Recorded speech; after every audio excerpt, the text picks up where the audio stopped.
It's your perfect cinema trip, George. Who have you picked, living or dead, to go with you?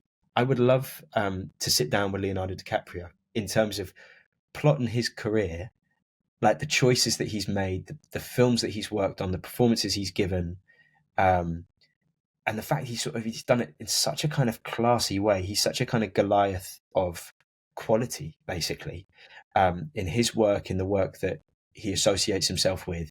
I would love to have some popcorn and just as the credits are rolling or before the adverts start, bend his ear on his life, and and him and Scorsese, and all the sort of many people he's worked with and the choices he's made, and so I might just casually take Leo for my magical cinema trip.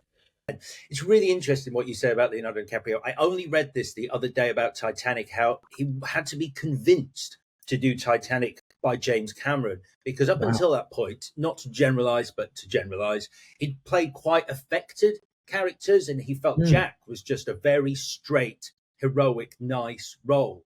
And Wow. James Cameron had to explain that actually that in itself is more taxing to play and create on screen a kind of a complete character who is just a nice guy than all these characters he played previously.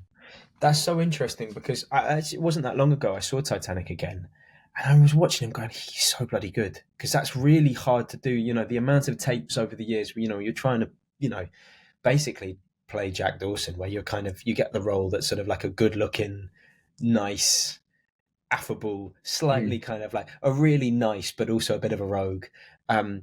And that sort of, there was such kind of light in his eyes, and such an energy about him. I can kind of totally get in hindsight, because I was too young when it came out, but like kind of go, oh wow, that's how he sort of went. There is a magic to him where you go, there's a special quality about him in that film, with them both actually, but particularly with him, what he does is, as you say, it's difficult. It shouldn't be, or at least some of the time, maybe someone people have that so naturally in themselves, and it sort of maybe ends there. But he's gone on to do such amazing work.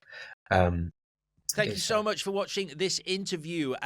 I'd love it if you would check out some of the other interviews on our channel. They're all fascinating and unique trips to the movies with some wonderful, wonderful guests. And if you would like to find out more, do hit us up on our social channels. We are at Trip to Movies Pod. That's at Trip to Movies Pod on all social media, with lovely content on there. And you can get in touch with us if you so wish. Thanks again.